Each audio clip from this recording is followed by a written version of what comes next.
Arguing over posters. Mike Emanuel reporting from Capitol Hill. Mike, thank you. Sure. Joining me now, the White House Budget Chief, Mick Mulvaney, the man in charge of implementing the government shutdown. Director, welcome back to Fox News Sunday. Good morning. Thank you again for having me.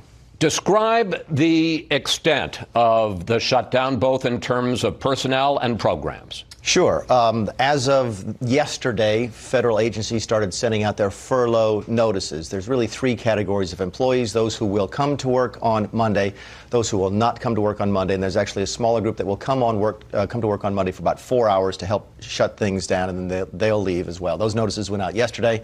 And then over the course of the next couple of days, we'll start to see agencies try and implement their shutdown plans, which is going to be different, Chris, than it was in 2013 as we try and work to keep more agencies open. In fact, I talked to the president late, I guess it was Friday night, and he said, look, Mick, we need to work hard to keep as many of these folks at work and keep as many of these agencies open as we can. So that's the shutdown plan that we're implementing right now. Where will we see the effects first? Regular Americans see the effects, and where will we see the biggest effects? The effects actually won't be as visible as they were in 2013. Keep in mind, in 2013, the only way I can describe it is the Obama administration chose to weaponize the shutdown. They wanted to be very showy. They went out of their way to make it hurt more people and to be more visible. You remember maybe the barricades up in front of the World War II memorial to keep the vets away from their own memorial. You won't see that this year. The national parks will be open. The trash won't get picked up, but they'll still be available. I mean, if you're talking about furloughing 800,000 people. It hurts, but you asked me a question, is what will people see? And the point of the matter is, if you work there, you will see a dramatic difference, but most Americans won't see a difference. You go to the airport on Monday, the TSA will still be there. The military is still at work. Now, they're not getting paid, and that's wrong, but in terms of what you will see, it will not be as dramatic as you saw in 2013. Let's talk about how we get out of this mess. There are new reports that Senate Republicans are going to offer a deal, a 3-week CR, not a 4-week CR, which would last continuing resolution until February 8th, with disaster relief funding and also money for CHIP, the Children's Health Insurance. Is that true? And what about DACA? I'm not a couple different things. I'm not familiar with the specific deal. I know it's on the table right now, which is the 4-week. I have heard what you've just mentioned about the 3 weeks.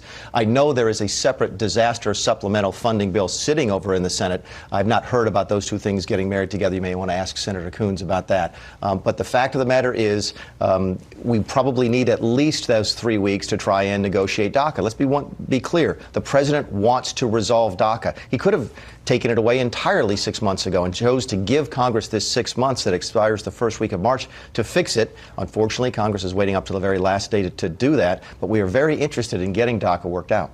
You are calling this, we heard it, saw it in the opening, the Schumer shutdown. But the fact is, you only had 46 Republicans willing to vote for this this continuing resolution. So even if there hadn't been a Democratic filibuster, you didn't have the majority needed to pass the CR. All the more reason, isn't this on Republicans in the White House and control of the House and the Senate? You want an interesting word there, majority. They actually got the majority.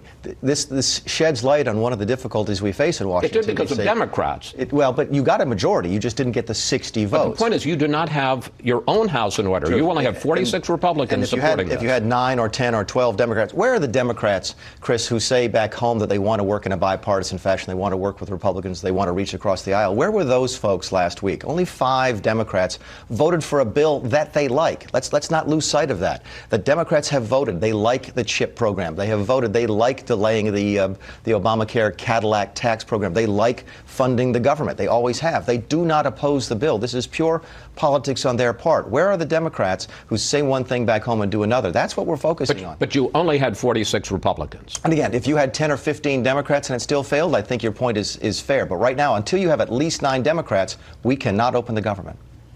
Well, you don't have 46 Republicans either. I mean, you don't have 51 Republicans either. Right. But again, with short of 9, what difference does it make? Without 9 Democrats, this government is not opening.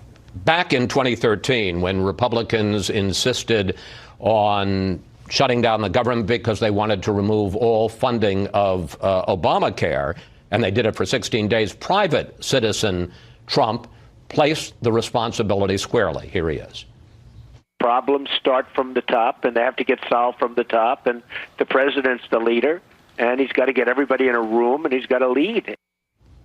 Question, if President Obama was responsible then, get everybody in the room and lead, isn't President Trump responsible now? Yeah, a couple of different things. Actually, the shutdown in 2016 was not about getting rid of Obamacare. 2013, excuse me. It was about delaying the individual mandate, which we just got rid of on the tax deal. But compare 2013 and 2016 and how the two presidents have acted. I went through the middle of 2013. I think I was on your show during that shutdown, and I will look you in the eye and tell you that President Obama wanted that shutdown. And he wanted to weaponize it. He wanted to use it politically to hurt Republicans because he thought Republicans would get blamed politically. And he wanted that shutdown. This president has worked really, really hard to prevent the shutdown. We had folks down to the White House several times over the last couple of days. I think Mr. Schumer was there as recently as the last day before the shutdown. He's actively engaged yesterday, calling people, trying to get the government open. Well, why doesn't he? I mean, he didn't have a meeting, a bipartisan leader with congressional leaders yesterday. Does he have one on the schedule for today? Okay, so he had one on Thursday, but not yesterday. I mean, we could split hairs on that all the time. The president. Well, the shutdown happened on Friday night. But we knew it was also coming.